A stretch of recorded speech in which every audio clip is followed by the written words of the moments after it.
จีนประกอบส่วนสำคัญในขบวนการพัฒนาของลาวตลอดระยะ 50 ปี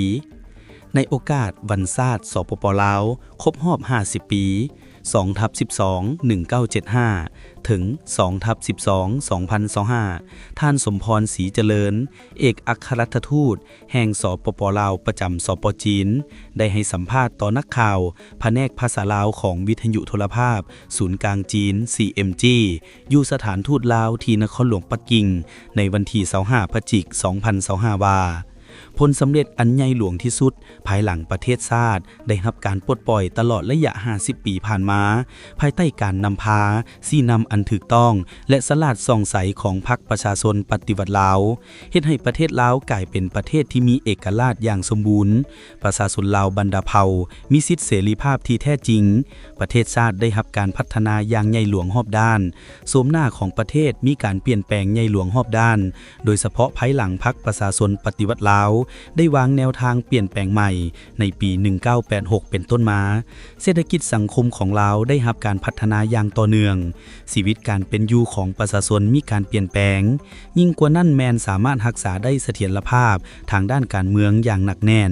สังคมมีความสงบมีความสามัคคีปองดองและวัฒนธรรมสังคมของชาติได้รับการฟื้นฟูเฮ็ดให้ฐานะของลาวในเวทีภาคพื้นและสากลนับมือได้รับการยกสูงขึ้นท่านสมพร ศรีเจริญให้ฮู้ตื่มว่า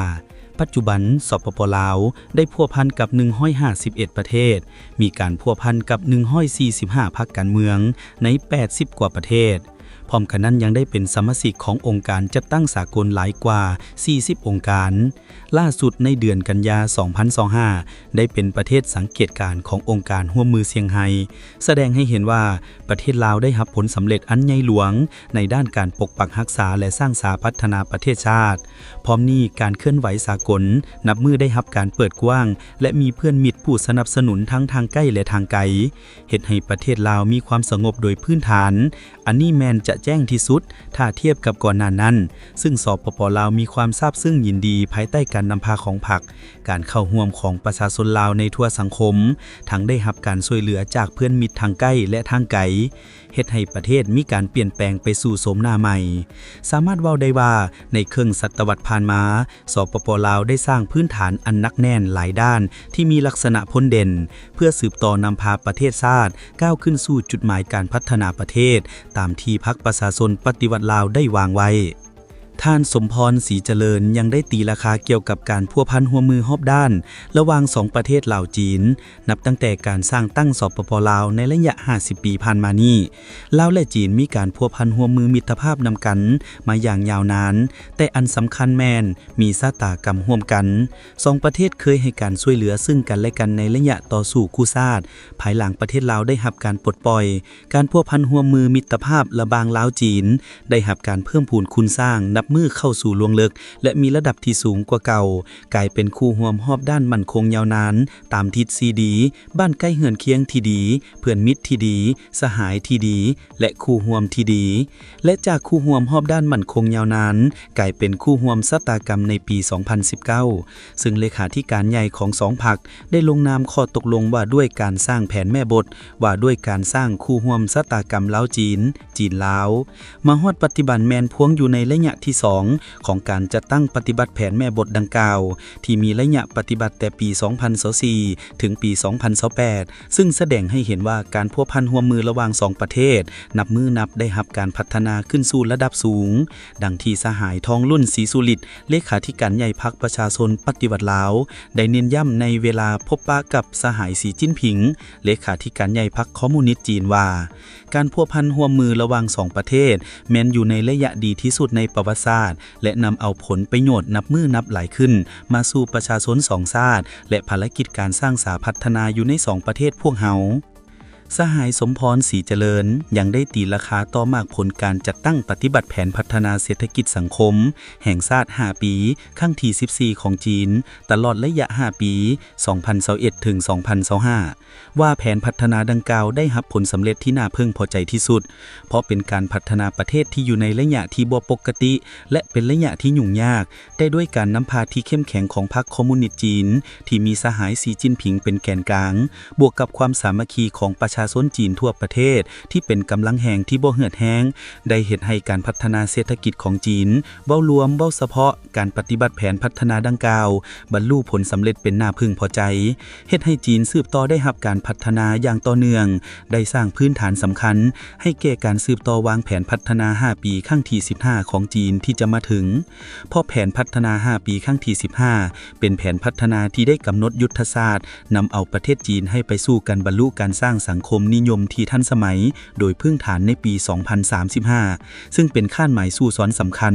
ในสภาพแวดล้อมของโลกปัจจุบันที่เศรษฐกิจบ่มีความมั่นเที่ยงมีหลายปัจจัยสลับซับซ้อนและคาดคะเนได้ยากแต่การวางยุทธศาสตร์และกำหนดจุดหมายสู่สอนที่มีลักษณะต่อเนื่องคือดังกล่าวนั้นได้สร้างความประทับใจ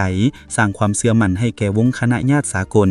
และการพัฒนาทางโลกเพราะเศรษฐกิจของจีนประกอบ30ส่วนห้อยเข้าในการขยายตัวของเศรษฐกิจโลกฉะนั้นสิ่งนี้จึงแม่นแฮงขับเคลื่อนหนึ่งและสร้างความหวังให้แก่สากลว่าการพัฒนาของจีนบ่ได้มีความหมายสำคัญต่อประเทศจีนเท่านั้นหากยังมีความสำคัญต่อสากลและโลกอีกด้วยซึ่งจะสร้างกาลโอกาสใหม่ให้แก่หลายประเทศนับทั้งลาวในการเรียนรู้ศึกษาและญาติเอากาลโอกาสที่จะเข้าร่วมพัฒนากับจีนได้ถือเอาการพัฒนาโดยหันเป็นทันสมัยและคุณภาพสูงเป็นต้นตอรวมทั้งการพัฒนาสีเขียวและยืนยงมีทั้งด้านกสิกรรมอุตสาหกรรมดิจิตอลและอื่นๆทั้งหมดนี้ถือเป็นโอกาสดีให้ประเทศลาวนำมาปรับใช้เข้าในแผนพัฒนาเศรษฐกิจสังคมแห่งชาติของตนเพื่อให้การพัฒนาประเทศชาตินับมือเติบใหญ่ขยายตัวอย่างบ่หยุดยั้งคสผ.ประดับเหรียญการระลึก50ปีวันสถาปนาสปป.ลาวคณะโฆษณาอบรมศูนย์กลางภาคคสผ.จัดพิธีประดับเหรียญการระลึก50ปีวันสถาปนาสาธารณรัฐประชาธิปไตยประชาชนลาว2ธันวาคม1975 2ธันวาคม2025ในวันที่28พฤศจิกายน2025ที่คสผ.โดยการให้เกียรติเข้าร่วมประดับเหรียญการระลึกของสหายคำพันธ์เผยยวงศ์คณะเลขาธิการศูนย์กลางพรรคหัวหน้าคสผ.